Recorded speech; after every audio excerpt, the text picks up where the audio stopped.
Hello everyone. How to get started into cyber security ഈ ഒരു ടോപ്പിക്കിനെ base ചെയ്തിട്ടായിരിക്കും നമ്മൾ ഇന്നത്തെ ഒരു വീഡിയോ. അപ്പം ഈ ഒരു വീഡിയോൻ്റെ അകത്ത് ഞാൻ ഒരു 5 ഫേസസിനെ കുറിച്ചായിരിക്കും മെൻഷൻ ചെയ്യുന്നത്. എങ്ങനെ നിങ്ങൾക്ക് സൈബർ സെക്യൂരിറ്റി എന്ന ഡൊമൈനിനെ കുറിച്ച് മനസ്സിലാക്കാം, അതിൻ്റെ അകത്തേക്ക് വേണ്ട സ്കിൽസ് എന്തൊക്കെയാണ് നിങ്ങൾ പഠിക്കേണ്ടത്, ഈ ഒരു കാര്യങ്ങളൊക്കെ ഈ ഒരു വീഡിയോൻ്റെ അകത്ത് ഞാൻ മെൻഷൻ ചെയ്യുന്നതായിരിക്കും. സൈബർ സെക്യൂരിറ്റിൻ്റെ അകത്ത് കുറേ സർട്ടിഫിക്കേഷൻസും കാര്യങ്ങളൊക്കെ ഉണ്ട്. അതിനെക്കുറിച്ച് ഞാൻ കൂടുതലായിട്ട് സ്ട്രെസ്സ് കൊടുക്കുന്നുണ്ടാകില്ല. ഈ ഒരു 5 ഫേസസ് മൊത്തം നമുക്ക് ലേണിംഗ് എന്നുള്ളൊരു അപ്രോച്ച് ആയിരിക്കും ഞാൻ ഫോളോ ചെയ്യുന്നത്. സർട്ടിഫിക്കേഷനെ കുറിച്ച് ഞാൻ പറയുന്നുണ്ടാവും, but mostly how we can get the knowledge we need to get into cyber security, ഈ ഒരു ടോപ്പിക് ആയിരിക്കും ഞാൻ ഫസ്റ്റ് കവർ ചെയ്യുന്നത്. സോ 5 ഫേസസ് ആയിട്ട് ഞാൻ തിരിച്ചിട്ടുണ്ട്. ടൈം വേസ്റ്റ് ആക്കാതെ തന്നെ നമുക്ക് ആ വീഡിയോയിലേക്ക് കയറാം. Okay, let's get start with phase 0. Phase 0 എന്ന് പറഞ്ഞാൽ സൈബർ സെക്യൂരിറ്റി എന്താണെന്ന് അറിഞ്ഞു തുടങ്ങണം. അത് നിങ്ങളൊരു ഡൊമൈനിലേക്ക് നിങ്ങളുടെ ടൈമും എഫേർട്ടും ഇൻവെസ്റ്റ് ചെയ്യാൻ പോവാണ്. അത് ഒരു വലിയൊരു കടലാണെന്ന് തന്നെ പറയാം. സൈബർ സെക്യൂരിറ്റി എന്ന് പറഞ്ഞാൽ വലിയൊരു കടലാണ്. നമ്മുടെ ഒരു മനുഷ്യൻ്റെ ജീവിതം കൊണ്ട് തന്നെ അത് മൊത്തം കവർ ചെയ്യാൻ പറ്റില്ല, അത്രയ്ക്ക് മാസ്റ്ററായിട്ടൊരു ടോപ്പിക്കാണ്. അതുകൊണ്ട് ഏതെങ്കിലും സൈബർ സെക്യൂരിറ്റി ഏതെങ്കിലും ഒരു ഡൊമൈനിൻ്റെ അകത്ത് നമ്മൾ എക്സ്പെർട്ടൈസ് എടുക്കുക എന്നുള്ളൊരു ഓപ്ഷനാണ് നമുക്ക് കുറച്ചുകൂടെ ഫീസിബിൾ. സോ ഈ സൈബർ സെക്യൂരിറ്റീൻ്റെ അകത്ത് ഈ ഓരോരോ ഡൊമൈൻസ് ഉണ്ടെന്ന് പറഞ്ഞല്ലോ, അത് എന്തൊക്കെയാണെന്ന് അറിയണം, സൈബർ സെക്യൂരിറ്റി എന്താണെന്ന് അറിയണം. ഈ ഉള്ളൊരു കാര്യങ്ങളൊക്കെ ചെയ്ത് കഴിയുമ്പോഴാണ് നമുക്ക് സൈബർ സെക്യൂരിറ്റി എന്നുള്ള രീതിയിൽ കുറേ അണ്ടർസ്റ്റാൻഡിങ്ങും, പിന്നെ നിങ്ങൾ സിനിമയിൽ കണ്ട സൈബർ സെക്യൂരിറ്റിയും ഈ നിങ്ങളിപ്പം മനസ്സിലാക്കിയ സൈബർ സെക്യൂരിറ്റിയൊക്കെ സെയിം ആണോ, ഇങ്ങനെയുള്ള കുറച്ച് തിരിച്ചറിവുകൾ നമ്മൾ ഈ ഫേസ് 0യിലേക്ക് വരുവാണ്. അപ്പം ഈ ഒരു ബേസ് ആയിട്ടുള്ള കാര്യം പഠിച്ചു കഴിഞ്ഞിട്ട് സൈബർ സെക്യൂരിറ്റിയിലേക്ക് ഇറങ്ങുന്നതായിരിക്കും കുറച്ചുകൂടി ഉത്തമം. കാരണം പലരും ഓരോരോ സിനിമേനകത്ത്, ഇപ്പോൾ മലയാള സിനിമയിലാണെങ്കിലും ഇംഗ്ലീഷ് സിനിമയിലാണെങ്കിലും ഹാക്കിംഗ് എന്നുള്ള രീതിയിൽ ദേ ആർ സംതിങ് ഗ്രേറ്റ്, ആർക്കും അറിയാത്ത കുറച്ച് കാര്യങ്ങളൊക്കെ അവർക്കറിയാം, അവർക്ക് ചെയ്യാൻ പറ്റാത്ത ഒരു കാര്യമില്ല, they can get into social media, ഈ ഉള്ള രീതിയിലൊക്കെ കുറേ മിത്സൊക്കെ ഉണ്ട്. ബട്ട് അങ്ങനെയല്ല, ഏതൊരു ഫീൽഡിനെ പോലും കുറച്ച് ടൈം ആൻഡ് എഫേർട്ട് ഇട്ടിട്ട് നമ്മൾ പഠിച്ചെടുക്കേണ്ട കുറച്ച് സ്കിൽസും കാര്യങ്ങളൊക്കെ സൈബർ സെക്യൂരിറ്റിയിലുണ്ട്. സോ സൈബർ സെക്യൂരിറ്റിയാണ് first you have to know about what is cyber security. Okay, cyber security എന്ന് പറഞ്ഞാൽ അപ്പം ഒരു സിമ്പിളായിട്ടൊരു എക്സാമ്പിൾ പറയാം. Cyber security is about mindset. ഒരു ടെക്നോളജി അല്ലെങ്കിൽ ഏതെങ്കിലും ഒരു ഹാർഡ്വെയർ ഡിവൈസസ് ഒക്കെ കാണുമ്പോഴത്തേക്കും നമുക്കൊരു ക്യൂരിയോസിറ്റി തോന്നണം. എന്താണത്, അതെങ്ങനെയാണ് ഓപ്പറേറ്റ് ചെയ്യുന്നത്, അത് ഏതൊക്കെ രീതിയിലൊക്കെ ഓപ്പറേറ്റ് ചെയ്യാൻ പറ്റും, ഇങ്ങനെയുള്ള ഒരു ക്യൂരിയോസിറ്റി. ആ ക്യൂരിയോസിറ്റീൻ്റെ പുറകെ നമ്മൾ എക്സ്പ്ലോറേഷൻ നടത്തണം. അപ്പോൾ ഒരു എക്സാമ്പിൾ എന്നുള്ള രീതിയിൽ പറയുവാണെങ്കിൽ, ചെറുപ്പത്തിൽ എനിക്കൊരു സ്വിച്ച് ഓൺ ആക്കി കഴിയുമ്പോഴത്തേക്ക് ഓട്ടോമാറ്റിക് ആയിട്ട് പോകുന്ന ഒരു കാറൊക്കെ ഉണ്ടായിരുന്നു. അപ്പം ആ കാറ് എങ്ങനെയാണ് വർക്ക് ചെയ്യണമെന്ന് അറിയാനായിട്ട് ചെറുപ്പത്തിൽ ഇതിൽ സ്ക്രൂ ഡ്രൈവറും കാര്യങ്ങളും ഇല്ലാത്തതുകൊണ്ട് അത് തല്ല് പൊട്ടിക്കുകയും ചെയ്തത്. ബട്ട് എനിവേ അതിൻ്റെ അകത്ത് തുറന്നു നോക്കുമ്പോഴത്തേക്ക് അതിൻ്റെ അകത്തൊരു മോട്ടർ കണ്ടു. അപ്പം മോട്ടർ ഞാൻ ഈ റിമോട്ട് ഞെക്കണതിനനുസരിച്ചിട്ട് മോട്ടർ ഓണും ഓഫും ആക്കി കളിക്കും. അങ്ങോട്ടേക്കോ അല്ലെങ്കിൽ ഇങ്ങോട്ടേക്കോ റൊട്ടേഷൻ ലെഫ്റ്റ് റൈറ്റ് എന്നുള്ള രീതിയിലേക്ക് മാറിക്കൊണ്ടിരിക്കും.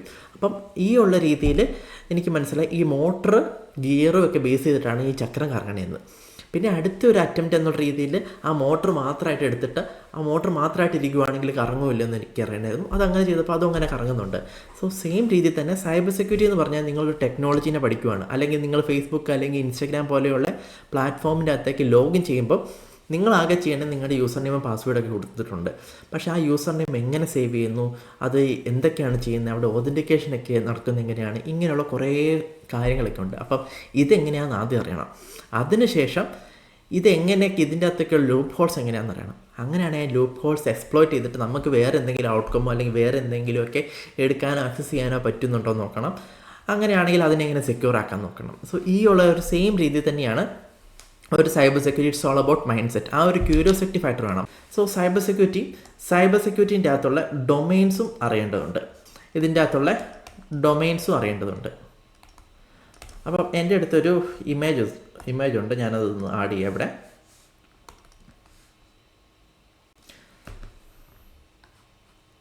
ഓക്കെ, ഇത് സൈബർ സെക്യൂരിറ്റീൻ്റെ ഒരു ഡൊമൈനാണ്. അപ്പോൾ സൈബർ സെക്യൂരിറ്റീൻ്റെ അകത്ത് നിങ്ങൾ നോക്കുമ്പോൾ തന്നെ കാണാൻ പറ്റുന്നുണ്ട് കുറേ ഡൊമൈൻസ് സൈബർ സെക്യൂരിറ്റീൻ്റെ അകത്തുണ്ട്. അപ്പം ഫസ്റ്റ് നിങ്ങളുടെ ഒബ്ജക്റ്റീവ് എന്ന് പറഞ്ഞാൽ ഫേസ് 0ൻ്റെ അകത്ത് ഇതൊക്കെ എന്തൊക്കെയാണെന്ന് ചുമ്മാ ChatGPT ചോദിച്ചിട്ടൊന്ന് അറിഞ്ഞു വെക്കുക. അത് സൈബർ സെക്യൂരിറ്റീൻ്റെ അകത്താണെങ്കിൽ application security, risk assessment, security architecture, career development, physical security operation, user education, governance, enterprise risk, ഇങ്ങനെയുള്ള കുറേ കാര്യങ്ങളുണ്ട്. നിങ്ങൾ ഈ കാണുന്ന ഈ ഹാക്കിങ്, സൈബർ സെക്യൂരിറ്റി ഹാക്കിങ്, ഒരു ആപ്ലിക്കേഷനൊക്കെ കയറുന്നു, പിന്നെ ന്യൂസിലൊക്കെ കാണുന്ന എന്തെങ്കിലും ആപ്ലിക്കേഷൻ സെക്യൂർ ആക്കിയതിൻ്റെ പേരിൽ ഗൂഗിളോ ഫേസ്ബുക്കോ പലർക്കും പാരിതോഷികം കൊടുത്തു. ഇങ്ങനെയുള്ള കാര്യങ്ങളൊക്കെ നിങ്ങൾ കാണുന്ന പല കാര്യങ്ങളും അത് ഈ ആപ്ലിക്കേഷൻ സെക്യൂരിറ്റി എന്നൊരു ചെറിയൊരു ഫീൽഡിൻ്റെ അകത്ത് മാത്രമാണ്. ഇതല്ലാതെ വേറെ കുറേ ഡൊമൈൻസും കാര്യങ്ങളൊക്കെ ഉണ്ട്. സോ നിങ്ങളുടെ ഫസ്റ്റ് ഒബ്ജക്റ്റീവ് എന്ന് പറഞ്ഞാൽ ഈ ഡൊമൈൻസ് മൊത്തം പഠിച്ചു കഴിയുവാണെങ്കിൽ എന്താണ് സൈബർ സെക്യൂരിറ്റി എന്നുള്ളൊരു ധാരണ കിട്ടും. പിന്നെ അത് മാത്രമല്ല, നിങ്ങൾക്ക് ഏത് ഫീൽഡാണ് നിങ്ങൾ ഉദ്ദേശിച്ചത്, നിങ്ങളുടെ എക്സ്പെക്റ്റേഷൻ അനുസരിച്ചിട്ടുള്ള ഒരു ഫീൽഡാണോ ഡൊമൈനാണോ സൈബർ സെക്യൂരിറ്റി, ഈ കാര്യങ്ങളൊക്കെ നിങ്ങൾക്ക് അറിയാൻ പറ്റും. ഓക്കെ, അപ്പോൾ നിങ്ങൾ സൈബർ സെക്യൂരിറ്റി എന്താണെന്ന് അറിഞ്ഞതിന് ശേഷം, സൈബർ സെക്യൂരിറ്റി ഓരോ ഡൊമൈൻസ് എന്താണെന്ന് അറിഞ്ഞതിന് ശേഷം ഒരു ഫൗണ്ടേഷൻ ഇവിടെ ക്രിയേറ്റ് ചെയ്യാൻ പോവാണ്. സൈബർ സെക്യൂരിറ്റിയിലേക്ക് നമ്മൾ ടെക്നിക്കലായിട്ട് കയറാൻ പോവുകയാണ്. അപ്പോൾ ടെക്നിക്കലായിട്ട് നമ്മൾ കുറച്ച് ഫൗണ്ടേഷൻ സെറ്റാക്കേണ്ടതുണ്ട്. അതാണ് നമ്മുടെ ഈ ഫേസ് 1 മൊത്തം വരുന്നത്, ഫൗണ്ടേഷൻ. അപ്പോൾ ഫൗണ്ടേഷൻ എന്ന് പറഞ്ഞാൽ ബേസിക്കായിട്ട് 4 കാര്യങ്ങളാണ് വരുന്നത്: Linux, python, scripting and home labbing. ഈ ഒരു 4 കാര്യങ്ങളാണ് നമ്മുടെ ഫൗണ്ടേഷനായിട്ട് വരുന്നത്. So we can start with Linux. Yes, so Linux എന്ന് പറഞ്ഞാൽ ഒരു ഓപ്പറേറ്റിംഗ് സിസ്റ്റമാണ്, ഓപ്പൺ സോഴ്സ് ആയിട്ടുള്ള ഒരു ഓപ്പറേറ്റിംഗ് സിസ്റ്റമാണ്. നമ്മുടെ വിൻഡോസ് പോലെ തന്നെ വേറൊരു ഓപ്പറേറ്റിംഗ് സിസ്റ്റം ലിനക്സ്. ഈ ലിനക്സ് നമ്മുടെ ഈ സൈബർ സെക്യൂരിറ്റി മേഖലയിൽ കുറേ ഉപയോഗിക്കുന്നുണ്ട്. ടൂൾസ് ക്രിയേറ്റ് ചെയ്യാനും, അല്ലെങ്കിൽ ടൂൾസ് റൺ ചെയ്യാനും, സ്കാൻ ചെയ്യാനും, പിന്നെ വേറൊരു കമ്പ്യൂട്ടർ ആക്സസ് ചെയ്യാനും, അവരുടെ കമ്പ്യൂട്ടറിൻ്റെ അകത്തുള്ള കാര്യങ്ങളൊക്കെ എക്സ്പ്ലോർ ചെയ്യാനും, അവിടെ നിന്ന് എന്തെങ്കിലും ഫയൽസൊക്കെ എടുക്കാനും, ഇങ്ങനെയുള്ള എല്ലാ കാര്യവും നമ്മൾ ലിനക്സ് കമാൻഡ്സ് വെച്ചിട്ടാണ് ചെയ്യുന്നത്. അപ്പോൾ ലിനക്സ് മാത്രമല്ല, ലിനക്സ് കമാൻഡ്സും അറിഞ്ഞു വെക്കേണ്ടതുണ്ട്. അപ്പോൾ ലിനക്സ് എങ്ങനെ യൂസ് ചെയ്യണം, ലിനക്സിൻ്റെ കമാൻഡ്സ് എങ്ങനെ യൂസ് ചെയ്യണം, ഈ ഉള്ള കാര്യങ്ങൾ ഫസ്റ്റ് നിങ്ങൾ റെഡിയാക്കേണ്ടതുണ്ട്. അപ്പം എല്ലാവർക്കും ഉള്ളൊരു ഡൗട്ടാണ്, വിൻഡോസ് എന്താ ഇഷ്യൂ, വിൻഡോസും പഠിക്കേണ്ടതല്ലേ? അതുപോലെ തന്നെ ആപ്പിളിൻ്റെ ഉണ്ട്, ആപ്പിളിൻ്റെ മാക് OS അല്ലേ, മാക് OSും പഠിക്കേണ്ടതുണ്ട്. അപ്പോൾ ഇതൊന്നും പഠിക്കേണ്ടതില്ലേ? ഇതും പഠിക്കേണ്ടതുണ്ട്. പക്ഷേ നമ്മുടെ വേൾഡിൽ മോസ്റ്റ് ഓഫ് ദ ഒരു 80% മൊത്തം ഈ ലിനക്സിലാണ് റൺ ചെയ്യുന്നത്. അപ്പോൾ ലിനക്സ് ഓപ്പറേറ്റിംഗ് സിസ്റ്റമാണ്. വിൻഡോസ് നമ്മൾ പഠിക്കേണ്ടത് നമുക്ക് നെക്സ്റ്റ് സ്റ്റേജിൽ തീർച്ചയായിട്ടും അത് പഠിക്കേണ്ടതാണ്. കാരണം കുറേ സെർവേഴ്സ് വിൻഡോസിലാണ് ഓപ്പറേറ്റ് ചെയ്യുന്നത്. സോ നമ്മളൊരു സിസ്റ്റത്തിൻ്റെ അകത്തേക്ക് ഹാക്ക് ചെയ്ത് അകത്ത് കയറിയെന്ന് വെച്ചോ, അകത്ത് കയറി കഴിഞ്ഞിട്ട് അത് ലിനക്സ് സിസ്റ്റം ആണെങ്കിൽ ലിനക്സ് കമാൻഡ്സ് ഉപയോഗിക്കണം. ഇൻ കേസ് അത് വിൻഡോസിൻ്റെ സിസ്റ്റം ആണെങ്കിൽ വിൻഡോസിൻ്റെ കമാൻഡ്സ് ഉപയോഗിക്കണം. ഇതുപോലെ സാഹചര്യത്തിനനുസരിച്ചിട്ട് നമുക്ക് ഓരോരോ കാര്യങ്ങൾ ചെയ്യുന്നുണ്ട്. ബട്ട് ബേസ് എന്ന രീതിയിൽ ഫസ്റ്റ് നമ്മൾ ലിനക്സിൻ്റെ കമാൻഡ് സെറ്റാക്കണം. അത് ഉപയോഗിച്ച് നമുക്ക് കുറേ കാര്യങ്ങൾ ചെയ്യാൻ പറ്റും. നല്ല രീതിയിൽ ഫ്ലെക്സിബിൾ ആയിട്ടുള്ള ഒരു ഓപ്പറേറ്റിംഗ് സിസ്റ്റം കൂടിയാണ്. ഫുൾ കൺട്രോൾ നമുക്കും കിട്ടും. ഇപ്പം മാക്കിലാണെങ്കിലും വിൻഡോസിലാണെങ്കിലും കുറേ ലിമിറ്റേഷൻസ് ഉണ്ട്. ബട്ട് ലിനക്സിൻ്റെ അകത്ത് നമുക്ക് നല്ല രീതിയിൽ ഫ്ലെക്സിബിൾ ആണ്. ബട്ട് ഒരു ലേണിംഗ് കർവ് ഉണ്ട്. ഇതെങ്ങനെയൊക്കെയാണെന്നുള്ള രീതിയിലൊന്ന് പഠിച്ചെടുക്കാനുള്ള ലേണിംഗ് കർവ് ഉണ്ട്. സോ ഇതിനു വേണ്ടി ഞാൻ ഒരു ഇന്ന മെറ്റീരിയൽ എന്നുള്ള രീതിയിൽ പറയുന്നില്ല. നിങ്ങൾ യൂട്യൂബിൽ സെർച്ച് ചെയ്ത് നോക്കുക, ലിനക്സ് ഫോർ എത്തിക്കൽ ഹാക്കിങ് അല്ലെങ്കിൽ Linux for hackers, Linux for cyber security, ഈ ഉള്ള രീതിയിൽ യൂട്യൂബ് സെർച്ച് ചെയ്യുമ്പോൾ കുറേ വീഡിയോസ് ഉണ്ടാവും. അതിലേതെങ്കിലും എടുത്ത് നോക്കുക. അത് നിങ്ങൾക്ക് ഇഷ്ടപ്പെട്ടിട്ടുണ്ടെങ്കിൽ, മനസ്സിലാകുന്നുണ്ടെങ്കിൽ അത് കണ്ടിന്യൂ ചെയ്യുക, അല്ലെങ്കിൽ വേറെ ഏതെങ്കിലേക്ക് പോകുക. ഞാൻ ഇന്നയാൾ എന്നുള്ള രീതിയിൽ റെക്കമെൻഡേഷൻ ഒന്നും പറയുന്നില്ല. You can choose anything. So ഞാനതവിടെ എഴുതി വെക്കാം,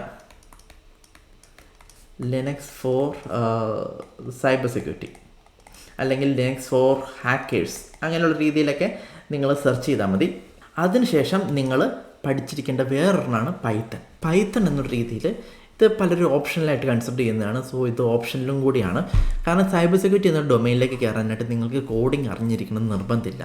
കോഡിങ് അറിയാതെ നിങ്ങൾക്ക് നല്ല രീതിയിൽ തന്നെ സൈബർ സെക്യൂരിറ്റി എന്ന ഡൊമൈനിൻ്റെ അകത്ത് പഠിക്കാനും ഗ്രോ ചെയ്യാനും ജോബ് കിട്ടാനും ഒക്കെ പറ്റും. ബട്ട് നിങ്ങൾക്ക് ഈ ഒരു കോഡ് അറിയാൻ പറ്റുവാണെങ്കിൽ നിങ്ങളുടേതായ രീതിയിൽ ടൂൾസ് ക്രിയേറ്റ് ചെയ്യാനും, പിന്നെ എന്തെങ്കിലും സ്കാനോ അതുപോലെ എന്തെങ്കിലുമൊക്കെ കമ്പ്യൂട്ടറിനെ ഹാക്കിംഗ് ഒക്കെ ചെയ്യുമ്പോഴത്തേക്കും നിങ്ങൾക്ക് അതിനനുസരിച്ചിട്ട് ടൂൾസൊക്കെ ക്രിയേറ്റ് ചെയ്യാനും അല്ലെങ്കിൽ സ്ക്രിപ്റ്റൊക്കെ ഡെവലപ്പ് ചെയ്യാനും ഒക്കെ നിങ്ങൾക്ക് ആ ഒരു അറിവ് അറിഞ്ഞു വെക്കുന്നത് നല്ലപോലെ തന്നെ നിങ്ങൾക്ക് ഉപകാരപ്പെടും. പിന്നെ അതുപോലെ തന്നെ നെറ്റ്വർക്കിംഗ് എന്നുള്ള കുറച്ച് കോൺസെപ്റ്റ്സ് ഒക്കെ ഉണ്ട്. അപ്പം അതിൻ്റെ അകത്തേക്കൊക്കെ ഈ ഒരു പൈത്തണൊക്കെ ഉപയോഗിച്ചിട്ട് നമുക്ക് കുറേ കാര്യങ്ങളും കോഡ് ചെയ്യാനും സ്കാൻ ചെയ്യാനൊക്കെ പറ്റും. സോ അങ്ങനെ കുറച്ച് അഡ്വാൻറ്റേജ് ഉണ്ട്. സോ ഓപ്ഷണൽ എന്ന രീതിയിൽ ഞാൻ പറയുവാണ്, കാരണം കോഡിങ് പലർക്കും പറ്റില്ല.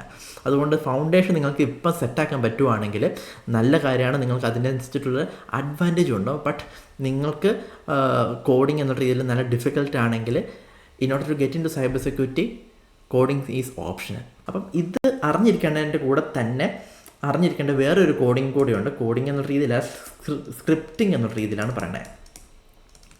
സ്ക്രിപ്റ്റിംഗ്. ഈ സ്ക്രിപ്റ്റിംഗ് കൂടെ ബാഷ് സ്ക്രിപ്റ്റിംഗ് എന്നുള്ള രീതിയിൽ അത് നമുക്ക് കുറേ ലിനക്സ് കമാൻഡ്സ് ഒന്നിൻ്റെ പുറകെ ഇങ്ങനെ ചെയ്യേണ്ടതുണ്ട്. ഇത് മൊത്തം നമുക്ക് ഓട്ടോമേറ്റ് ചെയ്യാനും അല്ലെങ്കിൽ കുറേ കമാൻഡ്സ് ഒക്കെ ചേർത്ത് വെച്ചിട്ട് ഒരു പർട്ടിക്കുലർ ഒബ്ജക്റ്റീവ് മീറ്റ് ചെയ്യാനും അല്ലെങ്കിൽ അതിനു വേണ്ടിയുള്ള ഒബ്ജക്റ്റീവ് ഒരു ടാസ്ക് റൺ ചെയ്യാനും ഇങ്ങനെയുള്ള കുറേ കാര്യങ്ങൾ നമുക്ക് സ്ക്രിപ്റ്റിംഗ് ഒക്കെ ഉപയോഗിച്ചിട്ട് ചെയ്യാൻ പറ്റും.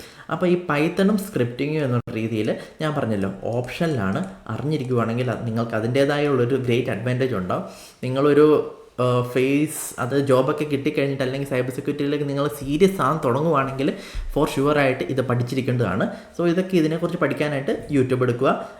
പൈത്തൺ ഫോർ നേരത്തെ രീതിയിൽ തന്നെ പൈത്തൺ ഫോർ സൈബർ സെക്യൂരിറ്റി അല്ലെങ്കിൽ പൈത്തൺ ഫോർ ഹാക്കേഴ്സ് എന്ന രീതിയിൽ സെർച്ച് ചെയ്യുവാണെങ്കിൽ ഇതൊക്കെ നിങ്ങൾക്ക് പഠിക്കാൻ പറ്റും.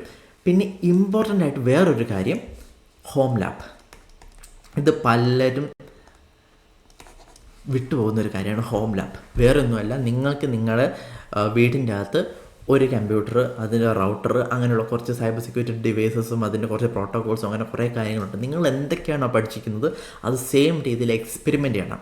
സൈബർ സെക്യൂരിറ്റി എന്നുള്ള രീതിയിൽ ഒരിക്കലും ഒരു തിയറി ബേസ്ഡ് ആയിട്ടുള്ള സബ്ജക്റ്റ് അല്ല. നിങ്ങളത് ചെയ്ത് പഠിക്കണം. പ്രാക്ടിക്കൽ സ്കിൽസിനാണ് ഡിമാൻഡ്, പ്രാക്ടിക്കൽ സ്കിൽസിനാണ് റിവാർഡും സാലറിയും ഒക്കെ. അപ്പോൾ നിങ്ങൾക്ക് പ്രാക്ടിക്കൽ സ്കിൽസ് ഡെവലപ്പ് ചെയ്യണമെങ്കിൽ നിങ്ങൾക്കത് ചെയ്ത് തന്നെ പഠിക്കാൻ പറ്റും. ഇഷ്ടംപോലെ പ്ലാറ്റ്ഫോംസും കാര്യങ്ങളൊക്കെ ഉണ്ട്. അത് ഓൺലൈനായിട്ട് നിങ്ങൾക്ക് പഠിക്കാനായിട്ട് ട്രൈ ഹാക്ക് മീ അല്ലെങ്കിൽ HTB എന്നുള്ള രീതിയിൽ കുറേ പ്ലാറ്റ്ഫോംസ് ഉണ്ട്. ഇതൊന്നും ഇല്ല, അതായത് ഹോം ലാബ് ഒന്നും ഇല്ലാതെ നിങ്ങൾക്കിത് മൊത്തം പഠിക്കാനുള്ള ഓപ്പർച്യൂണിറ്റി ഉണ്ട്.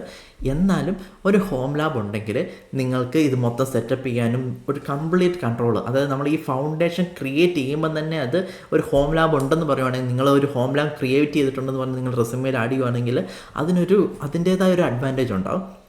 സോ ഹോം ലാബ് എന്ന് പറഞ്ഞാൽ വേറെ ഒന്നുമില്ല, നിങ്ങളുടെ ഒരു കമ്പ്യൂട്ടർ, പിന്നെ നിങ്ങൾക്കൊരു സെർവർ ക്രിയേറ്റ് ചെയ്യണമെങ്കിൽ ഒരു സെർവർ, പിന്നെ നിങ്ങൾക്ക് പറ്റുവാണെങ്കിൽ ഒരു റൗട്ടർ എന്നൊരു രീതിയിൽ അത് സെറ്റാക്കുന്നു. ഇങ്ങനെയുള്ള എല്ലാ കാര്യങ്ങളും നിങ്ങളുടെ വീട്ടിൻ്റെ ഒരു നെറ്റ്വർക്ക് ക്രിയേറ്റ് ചെയ്തിട്ട് അത് അങ്ങോട്ടും ഇങ്ങോട്ടും കമ്മ്യൂണിക്കേറ്റ് ചെയ്യുന്ന രീതിയിൽ ഒരു ബേസ് സിമ്പിളായിട്ടുള്ളൊരു ഹോം ലാബ് സെറ്റപ്പും കൂടെ ഇമ്പോർട്ടൻ്റ് ആണ്. ഫേസ് 1 എന്നുള്ള രീതിയിൽ ഇതാണ് നിങ്ങളുടെ ഫൗണ്ടേഷൻ. ഇനി നിങ്ങൾ നെറ്റ്വർക്കിലേക്കാണ് പോകുന്നത്. അപ്പം നിങ്ങൾ ഏതൊരു ഗൈഡ് നോക്കിയാലും how to get into cyber security എന്ന രീതിയിൽ ഗൈഡ് നോക്കുകയാണെങ്കിൽ കുറേ കാര്യങ്ങൾ പറയണം. അത് പഠിക്കണം, ഇത് പഠിക്കണം, ഇതെങ്ങനെ കോൺഫിഗർ ചെയ്യുന്നത് പഠിക്കണം. അത് ഞാൻ അങ്ങനെയുള്ള ഡീറ്റെയിലേക്ക് ഇൻഡെപ്ത് ആയിട്ടുള്ളൊരു കാര്യങ്ങളിലേക്ക് പോകുന്നില്ല. ബേസിക് ബെയർ മിനിമം ഇത് പഠിച്ചിട്ട് നിങ്ങൾ ഇവിടെ എത്തണം. ആ ഉള്ള രീതിയിലുള്ള ഒരു കോൺസെപ്റ്റിലേക്കാണ് ഞാൻ, ആ ഒരു അപ്രോച്ചിലാണ് ഞാൻ ഈ ഒരു വീഡിയോ കൊണ്ടുപോകുന്നത്. So first of all network ഏതൊക്കെ ടൈപ്സ് ഓഫ് നെറ്റ്വർക്ക്സ് ഉണ്ടെന്ന് നിങ്ങളൊന്ന് അറിഞ്ഞിരിക്കണം. പിന്നെ അതിൻ്റെ കൂടെ തന്നെ IPv4 അല്ലെങ്കിൽ IPv6 ഈ ഉള്ളൊരു കോൺസെപ്റ്റ്, ഇതിൻ്റെ കൂടെ തന്നെ സബ്നെറ്റിംഗ് എന്നുള്ളൊരു കോൺസെപ്റ്റ്സ്, ഇങ്ങനെയുള്ള കുറച്ച് കാര്യങ്ങളൊക്കെ നിങ്ങൾ പഠിച്ചിരിക്കുന്നുണ്ട്. അതോടൊപ്പം തന്നെ നെറ്റ്വർക്ക് പ്രോട്ടോകോൾസ്, പിന്നെ അതുപോലെ നെറ്റ്വർക്ക് ഡിവൈസസ്, അത് കുറേ റൗട്ടർ, ഫയർവാള്, സ്വിച്ച്, അങ്ങനെയുള്ള രീതിയിൽ കുറേ നെറ്റ്വർക്ക് റിലേറ്റഡ് ആയിട്ടുള്ള ഡിവൈസസ്, ഹാർഡ്വെയർ ഡിവൈസസ് ആണ്. ഇതിനെക്കുറിച്ചുള്ളൊരു കാര്യങ്ങളൊക്കെ നിങ്ങൾ പഠിക്കുന്നുണ്ട്. നെറ്റ്വർക്ക് ഡിവൈസസ്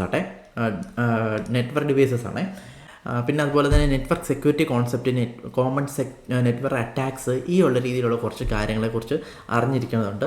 സോ ഈ ഉള്ളൊരു കാര്യങ്ങളൊക്കെ പഠിക്കാനായിട്ട് സിസ്കോൻ്റെ, അതായത് ഹാൻഡ്സ് ഓൺ ആയിട്ട് നിങ്ങൾ ചെയ്ത് പഠിക്കാനായിട്ട് ഹോം ലാബ് ഉണ്ടെങ്കിൽ ഹോം ലാബിൽ നിങ്ങൾക്കിത് എല്ലാം ചെയ്യാൻ പറ്റും. ബട്ട് ഹോം ലാബ് സപ്പോസ് നിങ്ങൾക്ക് എന്തെങ്കിലും ഫിനാൻഷ്യൽ അല്ലെങ്കിൽ ഇൻഫ്രാസ്ട്രക്ചർ ഇഷ്യൂ കൊണ്ട് നിങ്ങൾക്കൊരു ലാപ്ടോപ്പ് മാത്രമേ ഉള്ളൂ എന്നുള്ള രീതിയിലാണെങ്കിൽ നിങ്ങൾക്ക് സിസ്കോൻ്റെ പാക്കറ്റ് ട്രേസർ എന്ന് പറഞ്ഞിട്ടുണ്ട് ഒരു സോഫ്റ്റ്വെയർ ഉണ്ട്, ഫ്രീ ആണ്, സിസ്കോൻ്റെ ആണ്. ഓക്കെ, സിസ്കോ പാക്കറ്റ് ട്രേസർ എന്ന് പറഞ്ഞിട്ടൊരു സോഫ്റ്റ്വെയർ ഉണ്ട്. ഈ സോഫ്റ്റ്വെയർ ഉപയോഗിച്ചിട്ട് നിങ്ങൾക്ക് ബേസിക് ആയിട്ടുള്ള ഒരു ഹോം ലാബിംഗ് സെറ്റപ്പും പിന്നെ നെറ്റ്വർക്ക് ഫയർവാളൊക്കെ അത് മേടിക്കാതെ തന്നെ നിങ്ങൾക്ക് ഹാൻഡ്സ് ഓൺ ആയിട്ട് കുറേ ചെയ്യാൻ പറ്റും. സോ നെറ്റ്വർക്കിംഗ് പഠിക്കാനായിട്ട് ഇതൊരു ഗോ ടു സോഫ്റ്റ്വെയർ എന്ന രീതിയിൽ നിങ്ങൾക്ക് അപ്രോച്ച് ചെയ്യാൻ പറ്റുന്നതാണ്. പിന്നെ അതുപോലെ തന്നെ കുറേ സർട്ടിഫിക്കേഷൻസും കാര്യങ്ങളും, നെറ്റ്വർക്ക് പ്ലസ് എന്നൊക്കെ പറഞ്ഞിട്ട് കുറച്ച് സർട്ടിഫിക്കേഷൻസും കാര്യങ്ങളൊക്കെ ഉണ്ട്.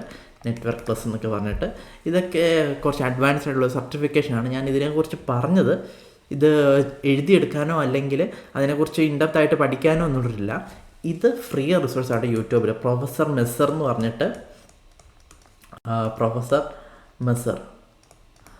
പറഞ്ഞിട്ട് ഒരു യൂട്യൂബിൻ്റെ അകത്ത് ഈ നെറ്റ്വർക്ക് പ്ലസിൻ്റെ ഫുൾ കണ്ടൻറ് ഉണ്ട്. സോ അത് മൊത്തം നോക്കുവാണെങ്കിൽ എന്തൊക്കെയാണ് നെറ്റ്വർക്ക് എന്നൊരു രീതിയിൽ നിങ്ങൾക്ക് കുറേ കാര്യങ്ങൾ അറിയാൻ പറ്റും. സോ ഇത് ഞാനിവിടെ സർട്ടിഫിക്കേഷൻ്റെ കാര്യം എടുത്തു പറഞ്ഞിരിക്കുന്നത് വെച്ചാൽ ഈ നെറ്റ്വർക്കിംഗ് എന്നുള്ളൊരു കാര്യം സൈബർ സെക്യൂരിറ്റിയുടെ ഒരു ഹാർട്ടാണ്. അപ്പോൾ നിങ്ങൾ ഏതൊരു ഫീൽഡിലേക്ക് പോയാലും നെറ്റ്വർക്കിംഗ് അറിഞ്ഞിരിക്കണം. അതായത് ഞാനിപ്പോൾ പറഞ്ഞ types IPv6 subnetting protocols devices, പിന്നെ ഇതിനോട് തന്നെ network, common network attacks, networking methodology അല്ലെങ്കിൽ നെറ്റ്വർക്ക് ആൻഡ് സൈബർ സെക്യൂരിറ്റി, ഈ ഉള്ള രീതിയിലുള്ള കുറച്ച് കാര്യങ്ങളെക്കുറിച്ച് അറിഞ്ഞിരിക്കുകയാണെങ്കിൽ ആ ഒരു ബേസ് മതി നിങ്ങൾക്ക്.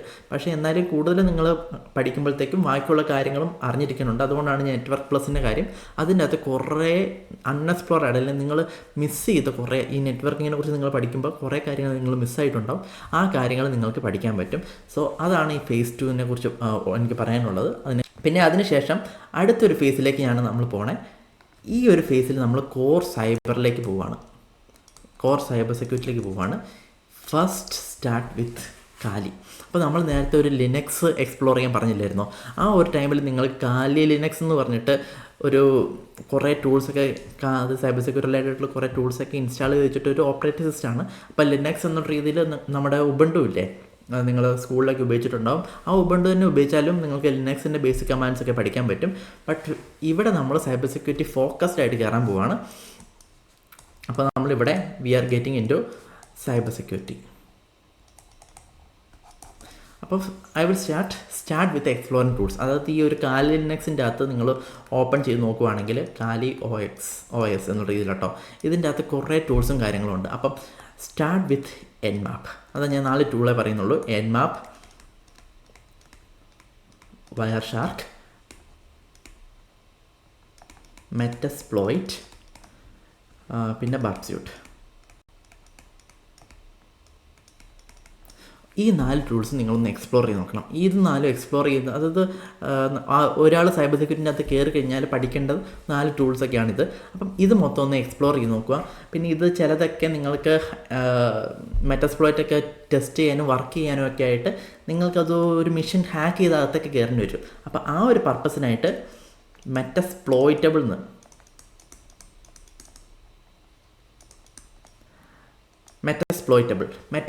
അതായത് മെറ്റാസ്പ്ലോയിറ്റ് എന്ന് പറഞ്ഞ ടൂളും മെറ്റാസ്പ്ലോയിറ്റബിൾ എന്ന് പറഞ്ഞാൽ ഒരു വെർച്വൽ മെഷീനുമാണ്. അപ്പോൾ ഈ വെർച്വൽ മെഷീൻ എങ്ങനെയാണ് വെർച്വലൈസേഷൻ, ആ കാര്യം പറയാൻ മറന്നുപോയി. ബട്ട് വെർച്വലൈസേഷൻ ഈ ഒരു കാര്യം അല്ലെങ്കിൽ കാലിയൊക്കെ ഇൻസ്റ്റാൾ ചെയ്യുന്നതെന്നൊക്കെ പറഞ്ഞാൽ ഇതൊക്കെ വെർച്വലൈസേഷൻ ചെയ്തിട്ട് നിങ്ങൾക്ക് ചെയ്യാൻ പറ്റും. വെർച്വലൈസേഷൻ എന്ന് പറഞ്ഞാൽ നിങ്ങളുടെ ഒരു സിസ്റ്റത്തിൻ്റെ അകത്ത് വേറൊരു സിസ്റ്റം ഇൻസ്റ്റാൾ ചെയ്യുന്ന ഒരു ടെക്നോളജി എന്നുള്ള രീതിയിലാണ്. അതായത് ഞാനിപ്പോൾ ഉപയോഗിച്ചുകൊണ്ടിരിക്കുന്ന വിൻഡോസ് സിസ്റ്റമാണ്. അപ്പോൾ ഈ വിൻഡോസിൻ്റെ അകത്ത് ഞാൻ വേറെ കാലി OSും മെറ്റാസ്പ്ലോയിറ്റും കാര്യങ്ങളൊക്കെ ഞാൻ ഇൻസ്റ്റാൾ ചെയ്തിട്ടുണ്ടാവും. ഈ ഉള്ള രീതിയിൽ ഒരു സിസ്റ്റത്തിൻ്റെ അകത്ത് വേറൊരു സിസ്റ്റം ഇൻസ്റ്റാൾ ചെയ്യണേ, ആ ഒരു ടെക്നോളജിയാണ് വെർച്വലൈസേഷൻ പറയുന്നത്. സോ ഒറാക്കിളിൻ്റെ വെർച്വൽ ബോക്സ് ഇത് ഇൻസ്റ്റാൾ ചെയ്തിട്ട് നിങ്ങൾക്ക് കാര്യമൊക്കെ ഇൻസ്റ്റാൾ ചെയ്യാൻ പറ്റും. ഇഷ്ടംപോലെ യൂട്യൂബ് ട്യൂട്ടോറിയലും കാര്യങ്ങളൊക്കെ ഉണ്ട്, അവൈലബിൾ ആണ്. ഇതൊക്കെ എങ്ങനെയാണ് ഇൻസ്റ്റാൾ ചെയ്യേണ്ടത്. സോ ഇങ്ങനെയുള്ള പോപ്പുലർ ടൂൾസും കാര്യങ്ങളും നിങ്ങൾ പഠിക്കണം. ഓക്കെ, ഈ ഒരു ബേസ് നിങ്ങൾ സെറ്റാക്കി കഴിഞ്ഞിട്ട്, ഈ ഒരു ബേസ് സെറ്റാക്കിയതിന് ശേഷം മാത്രം നിങ്ങൾ നെക്സ്റ്റ് കോൺസെപ്റ്റ് എന്ന രീതിയിൽ ചൂസ് യുവർ പാത്ത്. നിങ്ങൾ ഏത് പാത്തിലേക്കാണ് പോണേ എന്നുള്ള രീതിയിലൊരു ധാരണ ഉണ്ടാവും. If you are going four offensive എന്നൊരു രീതിയിൽ നിങ്ങൾ അറ്റാക്ക് ചെയ്യാനും എന്നുള്ള രീതിയിലാണ് നിങ്ങളുടെ ഒരു ഇഷ്ടം എന്നുള്ള രീതിയിൽ വരുവാണെങ്കിൽ ഒഫൻസീവ് റിലേറ്റഡ് ആയിട്ട് കുറേ ടൂൾസും കാര്യങ്ങളൊക്കെ ഉണ്ട്. ആ ടൂൾസ് പഠിക്കുക. അതായത് ഞാൻ ഇന്ന ടൂൾസ് എന്ന് പറയുന്നത് നിങ്ങൾ റിസർച്ച് ചെയ്യുമ്പോഴത്തേക്ക് ഒരു 100 കണക്കിന് ടൂൾസ് നിങ്ങൾക്ക് കിട്ടും. അതിൻ്റെ അകത്ത് ഈ ബബ്സ്യൂട്ടൊക്കെ ശരിക്കും ഒഫൻസീവ്, ബബ്സ്യൂട്ട് മെറ്റാസ്പ്ലോയിറ്റ് ഒക്കെ ഒരു ഒഫൻസീവിൻ്റെ ഒക്കെ പാർട്ടായിട്ട് വരുന്നതാണ്. അങ്ങനെയുള്ള ഒഫൻസീവ് ടൂൾസിനെ കുറിച്ച് നിങ്ങൾ എക്സ്പ്ലോർ ചെയ്യുക, അത് റൺ ചെയ്ത് നോക്കുക, അതെങ്ങനെയാണ് വർക്ക് ചെയ്ത് നോക്കുക. അങ്ങനെ ഒരു 10 ടൂൾസ് ഏത് ഫീൽഡാണോ നിങ്ങൾ സെലക്ട് ചെയ്യണേ അതിൻ്റെ അകത്തൊരു 10 നോക്കുക. ഇനി നിങ്ങൾ ഡിഫെൻസീവ് എന്നൊരു പാത്തിലേക്കാണ് പോകുന്നത് ചോദിച്ചോ. ഡിഫെൻസീവ് അതായത് സോക്ക്, സിമ്മ് അങ്ങനെയുള്ള രീതിയിൽ അങ്ങനെ കുറേ ഒരു ഡിഫെൻസീവായിട്ടുള്ള കുറേ ടൂൾസും കാര്യങ്ങളുണ്ട്. അങ്ങനെയാണെങ്കിൽ അതിൻ്റെ അകത്തുള്ള ടൂൾസ്, അതായത് നമ്മൾ ഫേസ് 0ൻ്റെ അകത്ത് കുറേ ഡൊമൈൻസ് എക്സ്പ്ലോർ ചെയ്തില്ല.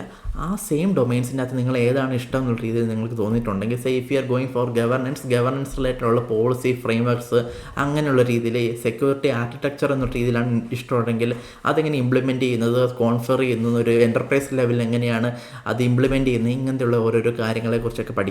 സോ ടൂൾസ് ബേസ്ഡ് ആയിട്ട് നിങ്ങൾ സ്റ്റഡി ചെയ്യുക, ടൂൾസ് ബേസ്ഡ് ആയിട്ട് റിസർച്ച് ചെയ്യുക.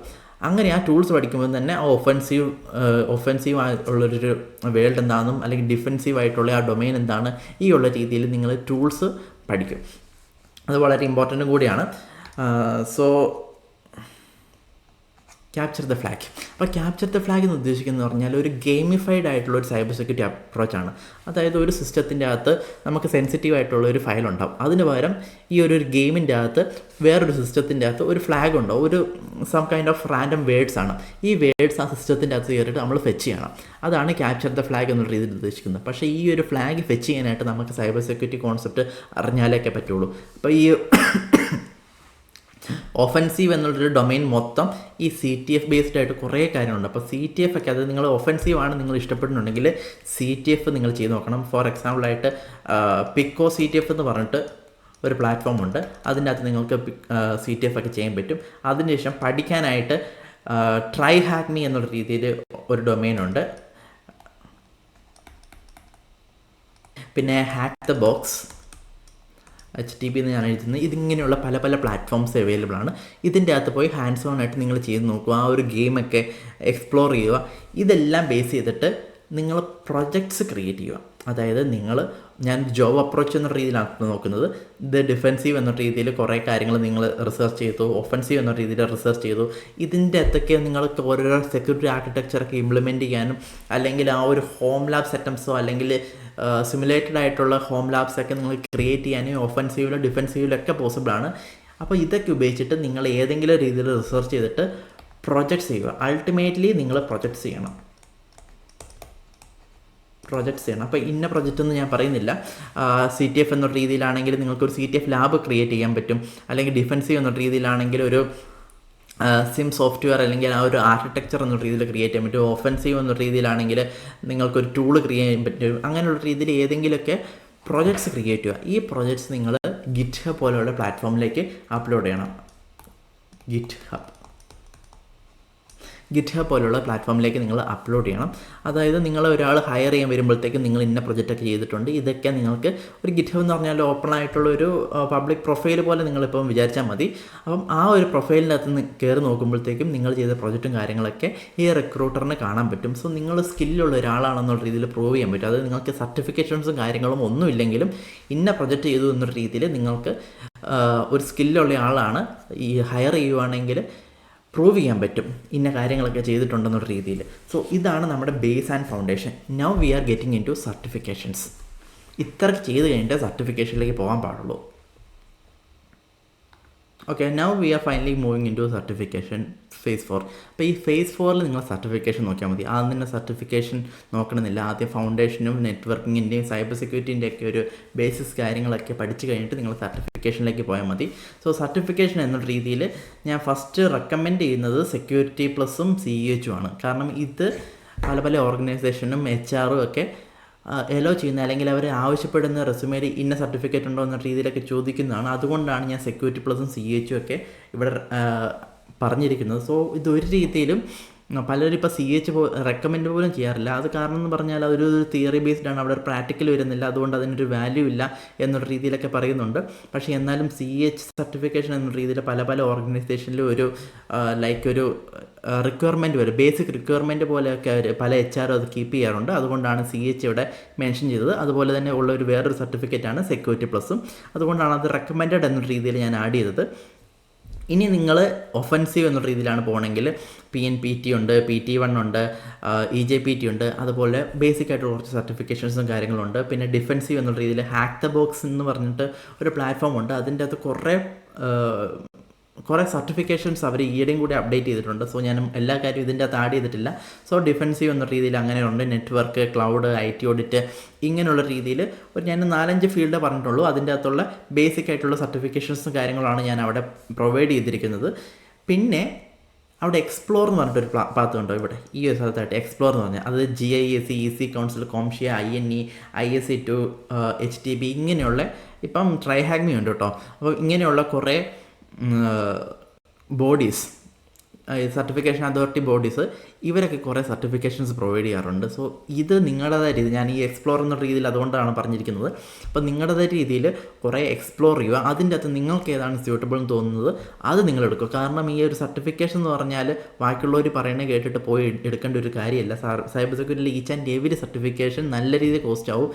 20,000 മുതൽ 1 ലക്ഷം 1.5 ലക്ഷം വരെ നീണ്ടു നിൽക്കുന്നേ. അത് ഈച്ച് ആൻഡ് എവരി എല്ലാം കൂടിയല്ല, ഈച്ച് ആൻഡ് എവരി സർട്ടിഫിക്കേഷൻ നല്ലപോലെ പൈസ വരുന്നതാണ്. അതുകൊണ്ട് നിങ്ങളുടെ മണി ആൻഡ് ടൈം അവിടെ നല്ല രീതിയിൽ എഫേർട്ട് ഇൻവെസ്റ്റ് ചെയ്യേണ്ടതാണ്. അതുകൊണ്ട് തന്നെ ബാക്കിയുള്ളവർ പറഞ്ഞു കേട്ടിട്ട് ബാക്കിയുള്ളവർ അതാണ് നല്ലത് ഇതാണ് നല്ലത് എന്നുള്ള രീതിയിൽ പറയുന്നത് കേൾക്കാതെ നിങ്ങളുടേതായ രീതിയിൽ റിസർച്ച് ചെയ്തിട്ട് നിങ്ങൾക്ക് ഏതാണ് നല്ലത് അത് നോക്കുക. ഇപ്പോൾ ഞാനൊരു സൈബർ സെക്യൂരിറ്റി ട്രെയിനർ എന്ന രീതിയിൽ സർട്ടിഫൈഡ് എത്തിക്കൽ ഹാക്കർ, അതാണ് CH സർട്ടിഫൈഡ് എത്തിക്കൽ ഹാക്കർ, ആ സർട്ടിഫിക്കേഷൻ എനിക്ക് പേഴ്സണലി ആവശ്യമുണ്ട്. അതുകൊണ്ടാണ് ഞാനത് ഈ ഒരു ഫാക്ട്സും കാര്യങ്ങളൊക്കെ അറിഞ്ഞിട്ടും ഞാനത് പോയി പർസ്യൂ ചെയ്തത്. ബിക്കോസ് അത് എൻ്റെ ഒരു കരിയറിന് ആവശ്യമുള്ള ഒരു സർട്ടിഫിക്കറ്റാണ്. ഈ ഉള്ള രീതിയിൽ നിങ്ങളുടെ ഏത് ഡൊമൈനാണ് എടുക്കുന്നത്, നിങ്ങളുടെ കരിയറിന് ഏതാണ് ആവശ്യം, ആ ഉള്ള രീതിയിലുള്ള സർട്ടിഫിക്കറ്റ് വേണം നിങ്ങളും ചൂസ് ചെയ്യാൻ. പിന്നെ ഇവിടെ താഴെയായിട്ട് നിങ്ങൾക്ക് സൈബർ സെക്യൂരിറ്റി പഠിക്കാനായിട്ട് Try Hack Me, PortSwigger, Hack the Box, പിന്നെ പ്ലാറ്റ്ഫോം ലൈക്ക് പിക്കോ, CTF ഈ ഉള്ളൊരു കാര്യങ്ങളൊക്കെ ഉണ്ട്. അപ്പോൾ ഞാൻ ജസ്റ്റ് ഒന്ന് റഫായിട്ടൊരു ചെറിയൊരു റിസർച്ച് നടത്തിയിട്ട് ഗ്യാദർ ചെയ്തൊരു ഡോക്യുമെൻ്റ് അല്ലെങ്കിൽ ഒരു സർട്ടിഫിക്കേഷൻ ലിസ്റ്റാണ്. ഇതല്ലാതെ വേറെ കുറേ സർട്ടിഫിക്കേഷൻ ഉണ്ട്, ഡിസ്ക്ലൈമർ പോലെ പറഞ്ഞതേ ഉള്ളൂ. എനിവേ, ഇനിയാണ് നിങ്ങൾ ജോബ് ഫേസിലേക്ക് പോകേണ്ടത്. ഓക്കെ, ഇനി നമ്മുടെ ഫൈനൽ ഫേസ് ആയിട്ടുള്ള ഫേസ് 5 ആണ്. ഇത് ജോബ് ഓറിയൻറ്റഡ് ആണ്. അതായത് നിങ്ങളുടെ റെസ്യൂമെ പ്രിപ്പയർ ചെയ്തിട്ട് നിങ്ങൾ ജോബിന് അപ്ലൈ ചെയ്യുക, സൈബർ സെക്യൂരിറ്റി ജോബിന് കയറുക എന്നുള്ള രീതിയിലാണ്. അതായത് നിങ്ങൾ ഫൗണ്ടേഷൻ സെറ്റാക്കി നിങ്ങൾക്ക് എങ്ങനെ പ്രോപ്പറായിട്ട് നെറ്റ്വർക്കിൻ്റെ ഓരോരോ എലമെൻറ്റ്സും കാര്യങ്ങളും അറിയാം, സൈബർ സെക്യൂരിറ്റിൻ്റെ ഓരോരോ ഡൊമൈൻസും ടൂൾസും ഒക്കെ നിങ്ങൾ എക്സ്പ്ലോർ ചെയ്തിട്ടുണ്ട്, CTF കളിച്ചു, പിന്നെ പ്രൊജക്റ്റ് ചെയ്തു, പിന്നെ സർട്ടിഫിക്കേഷൻ എന്ന രീതിയിലൊക്കെ ചെയ്തു. ഇത്രയൊക്കെ ചെയ്യുമ്പോൾ അല്ലെങ്കിൽ ഇതോടൊപ്പം തന്നെ, അതായത് നിങ്ങൾ സൈബർ സെക്യൂരിറ്റി ഒക്കെ പഠിച്ചുകൊണ്ടിരിക്കുമ്പോൾ സർട്ടിഫിക്കേഷന് മുമ്പ് തന്നെ നിങ്ങൾക്ക് ജോബിനൊക്കെ അപ്ലൈ ചെയ്ത് തുടങ്ങാം. സർട്ടിഫിക്കേഷൻ കിട്ടിയിട്ടുണ്ടെങ്കിലും നിങ്ങൾക്ക് ജോബിന് അപ്ലൈ ചെയ്ത് തുടങ്ങാം. എനിവേ, ഇതൊക്കെ ആയി കഴിഞ്ഞിട്ട് ജോബ് എന്നൊരു രീതിയിലാണ്. അപ്പോൾ ജോബ് എന്നൊരു രീതിയിൽ നിങ്ങൾ അറിഞ്ഞിരിക്കേണ്ട ഒരു കാര്യം, everyone is looking for people with skills. നിങ്ങൾക്ക് സ്കില്ലുണ്ടെങ്കിൽ നിങ്ങൾക്ക് ജോബ് കിട്ടും. അത് നിങ്ങൾ സ്കില്ലുണ്ടെന്ന് പ്രൂവ് ചെയ്യാനായിട്ടുള്ളൊരു മീഡിയയാണ് സർട്ടിഫിക്കേഷൻ. അപ്പം സർട്ടിഫിക്കേഷൻ്റെ കൂടെ ഞാൻ നേരത്തെ പറഞ്ഞ പ്രൊജക്റ്റും പിന്നെ ഹോം ലാബ്സും ഒക്കെ നിങ്ങൾ ചെയ്തിട്ടുണ്ടെന്ന് പറയുവാണെങ്കിൽ നിങ്ങളെ ഹയർ ചെയ്യാൻ ആസ് എ ബിഗിനർ എന്ന രീതിയിൽ നിങ്ങളെ ഹയർ ചെയ്യാനുള്ള 90% ചാൻസ് അവിടെ തന്നെയുണ്ട്. ഒരു എക്സ്പേർട്ട് എന്നുള്ള രീതിയിൽ നിങ്ങൾ കുറച്ച് കാലം സൈബർ സെക്യൂരിറ്റിയിൽ ഇരിക്കുവാണെങ്കിൽ സർട്ടിഫിക്കേഷൻ ഈസ് ഇമ്പോർട്ടൻറ്റ്. എനിവേ, ഈ ഉള്ള രീതിയിൽ നിങ്ങൾക്ക് സ്കില്ലുണ്ടെങ്കിൽ നിങ്ങൾ ഹയർ ചെയ്യാൻ ആൾക്കാരുണ്ട്. അപ്പോൾ സ്കില്ലുണ്ടെന്ന രീതിയിൽ പ്രൂവ് ചെയ്യാനായിട്ടുള്ള കുറച്ച് കാര്യങ്ങളാണ് ഞാനിവിടെ പറഞ്ഞിരിക്കുന്നത്. പിന്നെ നിങ്ങളുടെ റെസ്യൂമെ പ്രിപ്പയർ ചെയ്യുമ്പോഴത്തേക്കും അത് ATS ഫ്രണ്ട്ലി ആയിരിക്കാൻ എൻഷുർ ചെയ്യണം. ATS ഫ്രണ്ട്ലി എന്ന് പറഞ്ഞാൽ ആപ്ലിക്കേഷൻ ട്രാക്കിംഗ് സിസ്റ്റം എന്ന് പറഞ്ഞിട്ട് സോഫ്റ്റ്വെയർ ഉണ്ട്. കുറേ അത് ലോകത്തിൽ ഒരു ഗൂഗിളിൻ്റെ എക്സാമ്പിൾ എടുക്കുവാണെങ്കിൽ ഗൂഗിളിൻ്റെ ഒരു ഏതെങ്കിലും വാക്കൻസി വരുവാണെങ്കിൽ ലോകത്തിരിക്കുന്ന പല ആൾക്കാർ അതിലേക്ക് അപ്ലൈ ചെയ്യാനുണ്ട്. അപ്പം ഇത് മൊത്തം ഒരു മാനുവലി ഒരാൾ അവിടെ ഇരുന്നിട്ട് നിങ്ങളുടെ പ്രൊഫൈലും നിങ്ങളെങ്ങനെ അത് ഡിസൈൻ ചെയ്തിരിക്കും നോക്കിയിട്ടൊന്നും വിലയിരുത്തുകയല്ല ചെയ്യണേ. അതെല്ലാം ഓട്ടോമേറ്റ് ചെയ്യാനായിട്ട് സോഫ്റ്റ്വെയറാണ് ഉപയോഗിക്കുന്നത്. അപ്പോൾ ഈ സോഫ്റ്റ്വെയറിന് മനസ്സിലാക്കുന്ന രീതിയിൽ ATS ഫ്രണ്ട്ലി ആയിരിക്കണം നിങ്ങളുടെ റെസ്യൂമെ ക്രിയേറ്റ് ചെയ്യാനായിട്ട്. അപ്പോൾ ബേസിക്കലി അതിലത്തുള്ള ക്യാരക്ടേഴ്സൊക്കെ പിക്ചർ അല്ലാതെ റീഡ് ചെയ്യാൻ പറ്റുമെന്നുള്ള രീതിയിലേക്ക് എൻഷുർ ചെയ്യാൻ മതി. പിന്നെ ഇമ്പോർട്ടൻ്റ് ആയിട്ടുള്ള കീവേഡും കാര്യങ്ങളൊക്കെ ആ റെസ്യൂമേലുണ്ടെന്നുള്ള രീതിയിൽ നിന്ന് എൻഷുർ ചെയ്യണം. ഇങ്ങനെയുള്ള കുറച്ച് ബേസിക് കാര്യങ്ങളാണ് ATS ഫ്രണ്ട്ലി റെസ്യൂമെ ക്രിയേഷൻ. അതിനുശേഷം ആ ഒരു റെസ്യൂമേൻ്റെ അകത്ത് നിങ്ങൾ സപ്പോസ് ഫസ്റ്റ് സ്റ്റേജിൽ ഷോർട്ട് ലിസ്റ്റ് ആയി. അപ്പോൾ അതിനുശേഷം ഇവരെ റെസ്യൂമെ എടുത്ത് നോക്കുക. അപ്പം എടുത്ത് നോക്കാൻ നേരം നിങ്ങൾ സ്കിൽ ബേസ്ഡ് ആയിട്ട് വേണം റെസ്യൂമെ ക്രിയേറ്റ് ചെയ്യാൻ. അത് നിങ്ങൾക്ക് ഇന്ന സ്കിൽസ് ഉണ്ടെന്ന രീതിയിൽ പറഞ്ഞിട്ട് കാര്യമില്ല. ഫോർ എക്സാമ്പിൾ ആയിട്ട് സൈബർ സെക്യൂരിറ്റി, നെറ്റ്വർക്ക് സെക്യൂരിറ്റി അങ്ങനെയുള്ള സ്കില്ലുണ്ടെന്ന് പറഞ്ഞിട്ട് കാര്യമില്ല. If you are saying cyber security സ്കില്ലുണ്ടെന്ന് നിങ്ങൾ പറഞ്ഞിട്ടുണ്ടെങ്കിൽ അത് പ്രൂവ് ചെയ്യാനായിട്ടുള്ള പോയിൻറ്റ്സ് താഴെ വേണം. അതായത് പലരും ഞാൻ കുറേ റെസ്യൂമേൽ കണ്ടത് നിങ്ങളുടെ സ്കില്ലെന്ന് പറഞ്ഞാൽ hard working, time management, cyber security അങ്ങനെയുള്ള രീതിയിൽ. ഈ ഹാർഡ് വർക്കും ടൈം മാനേജ്മെൻറ്റ് ഒന്നും ആർക്കും അറിയേണ്ട കാര്യമില്ല. നിങ്ങൾ ഹയർ ചെയ്യുവാണെങ്കിൽ നിങ്ങൾ ടൈം മാനേജ്മെൻറ്റ് വെച്ചെന്ന് വിചാരിച്ചു. അപ്പോൾ ടൈം മാനേജ്മെൻറ്റ് നിങ്ങൾ എങ്ങനെ അത് അച്ചീവ് ചെയ്തു എന്നുള്ളൊരു കാര്യം ആ റെസ്യൂമേൻ്റെ അകത്ത് ആഡ് ചെയ്യേണ്ടതുണ്ട്. ടൈം മാനേജ്മെൻറ്റിൻ്റെ താഴെയായിട്ട് 3 പോയിന്റ് കൊടുക്കണം. How you manage the time so efficiently അല്ലെങ്കിൽ എഫക്റ്റീവ്ലി. സൈബർ സെക്യൂരിറ്റി ആണെങ്കിൽ നിങ്ങൾ സൈബർ സെക്യൂരിറ്റി സ്കില്ലുണ്ടെന്ന് പറയാനായിട്ട് കാരണം എന്താണ്? മേ ബി സർട്ടിഫിക്കറ്റ് ചെയ്തിട്ടുണ്ടാവും, ഹോം ലാബ് ചെയ്തിട്ടുണ്ടാവും, പ്രൊജക്റ്റ് ചെയ്തിട്ടുണ്ടാവും, CTF ഒക്കെ കളിച്ചിട്ട് ഒരു വലിയ പൊസിഷനിൽ എത്തിയിട്ടുണ്ടാവും. നെറ്റ്വർക്ക് സെക്യൂരിറ്റി ആണെങ്കിൽ ഏതെങ്കിലും നെറ്റ്വർക്ക് സെക്യൂരിറ്റി അല്ലെങ്കിൽ ഹോം ലാബിലുള്ള കോൺഫിഗറേഷൻ, ഫയർവാൾ കോൺഫിഗറേഷൻ ഒക്കെ ചെയ്തിട്ടുണ്ട്. ഈ ഉള്ള രീതിയിൽ നിങ്ങളുടെ റെസ്യൂമെ ഡ്രാഫ്റ്റ് ചെയ്യണം. ഇങ്ങനെ ചെയ്ത് കഴിയുമ്പോഴത്തേക്കും നിങ്ങൾ ഷോർട്ട് ലിസ്റ്റ് ചെയ്യാനായിട്ടുള്ള നിങ്ങൾ അഗെയിൻ ഒരു 90% എന്നൊരു രീതിയിൽ ചാൻസ് ഉണ്ട്. നിങ്ങൾ ഇൻ്റർവ്യൂ സ്റ്റേജിലെത്തിക്കഴിഞ്ഞാൽ if you are a beginner, നിങ്ങൾക്ക് വലിയതായിട്ട് കാര്യമൊന്നും അറിയില്ല, എക്സ്പീരിയൻസ് ഒന്നും ഇല്ല എന്നൊരു രീതിയിലുള്ള ഫാക്റ്റ് അവർക്കും അറിയാം, റിക്രൂട്ടറിനും അറിയാം. സോ അവിടെ നിങ്ങൾക്കുള്ള പ്ലസ് പോയിന്റ് എന്ന് പറഞ്ഞാൽ നിങ്ങളുടെ കോൺഫിഡൻസും പിന്നെ നിങ്ങൾ ചെയ്ത കാര്യങ്ങളും റെസ്യൂമേൻ്റെ അകത്ത് എന്തൊക്കെയാണ് മെൻഷൻ ചെയ്തിട്ടുള്ളത് ചെയ്തിട്ടുള്ള അതിലുള്ള ഫുൾ ഒരു കോൺഫിഡൻസ് ആണ്. അപ്പോൾ റെസ്യൂമേയിൽ തോന്നിയ കാര്യങ്ങൾ മൊത്തം വാരി വലിച്ച് എഴുതി വെക്കില്ല. അതിൻ്റെ അകത്ത് ഏതെങ്കിലും ചോദ്യം വരുവാണെങ്കിൽ അത് നിങ്ങൾക്ക് ഫേസ് ചെയ്യാൻ പറ്റുന്നുള്ളൊരു കോൺഫിഡൻറ്റ് ഉണ്ടെങ്കിൽ മാത്രം ആ ഒരു റെസ്യൂമേലകത്ത് ആഡ് ചെയ്യുക. ഇൻ കേസ് നിങ്ങൾക്ക് എന്തെങ്കിലും അറിയില്ലെങ്കിൽ കോൺഫിഡൻസിനോട് കൂടെ ഒരു ചെറിയൊരു പൊളൈറ്റോട് കൂടെ അതെനിക്കറിയില്ല, അത് ഞാൻ കുറച്ച് റിസർച്ചൊക്കെ ചെയ്തിട്ട് അടുത്ത് ഞാൻ ഇമ്പ്രൂവ് ചെയ്തോളാം, ഈ ഉള്ള രീതിയിലുള്ള ഒരു അപ്രോച്ചും കാര്യങ്ങളൊക്കെ പഠിച്ചു വെക്കുക, ഓൾറെഡി പ്രിപ്പയർ വെക്കുക. സോ ഇത്രയ്ക്കാണുള്ളത് സിമ്പിളായിട്ട്. അത് ഞാനിപ്പോൾ കുറേ കാര്യങ്ങൾ പറഞ്ഞിട്ടുണ്ട്. ജസ്റ്റ് ഒരു സമ്മറി ആയിട്ട് എന്തൊക്കെയാണ് ഇത്രയ്ക്ക് നേരം പറഞ്ഞിരിക്കുന്നത് എന്നുള്ള രീതിയിൽ സ്പീഡിൽ പറയാം. കാരണം നമ്മൾ ഈ ഒരു വീഡിയോ എന്ന രീതിയിൽ ഓരോരോ കാര്യങ്ങൾ ഇൻഡെപ്തായിട്ട് അഡ്രസ്സ് ചെയ്യുന്നതുകൊണ്ടാണ് ഇത്രയ്ക്ക് ടൈം എടുത്തത്. അല്ലാതെ ഞാൻ സിമ്പിളായിട്ട് പറയാം. ഫേസ് 0 എന്നൊരു രീതിയിൽ നിങ്ങൾ സൈബർ സെക്യൂരിറ്റി എന്താണ്, സൈബർ സെക്യൂരിറ്റി ഡൊമൈൻ എന്താണെന്ന് പഠിക്കുക. ഫേസ് 1 അത് ഫേസ് 0 ആണ്. ഫേസ് 1 എന്നൊരു രീതിയിൽ ഫൗണ്ടേഷൻ സെറ്റാക്കുക. ഫൗണ്ടേഷൻ എന്നൊരു രീതിയിൽ ലിനക്സ്, പൈത്തൺ, സ്ക്രിപ്റ്റിംഗ്, ഹോം ലാബിംഗ് എന്നൊരു രീതിയിൽ ഞാൻ പറഞ്ഞു. പൈത്തണും സ്ക്രിപ്റ്റിങ്ങും ഓപ്ഷനാണ്, അറിഞ്ഞിരിക്കുകയാണെങ്കിൽ അതിൻ്റേതായ അഡ്വാൻറ്റേജ് ഉണ്ട്. ഫേസ് 2 പോകുമ്പോഴത്തേക്കും നമ്മൾ നെറ്റ്വർക്കിംഗ് എന്ന രീതിയിലാണ്. അത് ബേസിക് ആയിട്ടുള്ള നെറ്റ്വർക്ക് കോൺസെപ്റ്റ് ലൈക്ക് IPv, എങ്ങനെയാണ് കമ്മ്യൂണിക്കേഷൻ ടൈപ്സ് ഓഫ് നെറ്റ്വർക്ക്, IPv6ഉം IPv4, subnetting, communication network protocols, types of security devices, security concept, security and cyber security, network and cyber security, ഇങ്ങനെയുള്ള രീതിയിൽ കുറച്ച് കാര്യങ്ങൾ ഫേസ് 2 വരണേ. When it comes to phase 3 നമ്മൾ cyber സെക്യൂരിറ്റിൻ്റെ അകത്ത് കയറി ബേസിക് ആയിട്ടുള്ള ടൂൾസ്, നിങ്ങൾക്ക് ഇഷ്ടപ്പെട്ട ഡൊമൈൻസ് ഏതാണ് അതിൻ്റെ അകത്തുള്ള ടൂൾസ് നിങ്ങൾ എക്സ്പ്ലോർ ചെയ്യുക, CTF കളിക്കുക, പാർട്ടിസിപ്പേറ്റ് ചെയ്യുക, ആ ഒരു രീതി പഠിക്കുക, പ്രൊജക്റ്റ് ചെയ്യുക. പിന്നെ സർട്ടിഫിക്കേഷൻ എന്ന രീതിയിൽ നിങ്ങൾക്ക് ഏതാണോ ഇഷ്ടപ്പെട്ട ഡൊമൈൻ അതിൻ്റെ അകത്ത് റിസർച്ച് ചെയ്ത് നിങ്ങൾ തന്നെ ഒരു ഡൊമൈൻ അല്ലെങ്കിൽ ഒരു സർട്ടിഫിക്കേഷൻ കണ്ടുപിടിക്കുക. അത് എന്തായാലും പൈസ കൊടുക്കേണ്ടി വരും. പൈസ കൊടുത്തിട്ട് അത് പാസ്സാവുക. ഇൻ്റർനാഷണൽ ആയിട്ടുള്ള വെരിഫയബിൾ ആയിട്ടുള്ള സർട്ടിഫിക്കേഷൻ ആണെന്ന് ഉറപ്പാക്കണം. ആൻഡ് ഫൈനലി ജോബ് എന്ന രീതിയിൽ നല്ല രീതിയിൽ റെസ്യൂമേ പ്രിപ്പയർ ചെയ്യുക, അപ്ലൈ ചെയ്യുക. ഇങ്ങനെയൊക്കെ ചെയ്യുവാണെങ്കിൽ നിങ്ങൾക്ക് എന്തായാലും ഫോർ ഷുവറായിട്ടും ഒരു സൈബർ സെക്യൂരിറ്റി ജോബിൽ കിട്ടേണ്ടതാണ്. So that's it.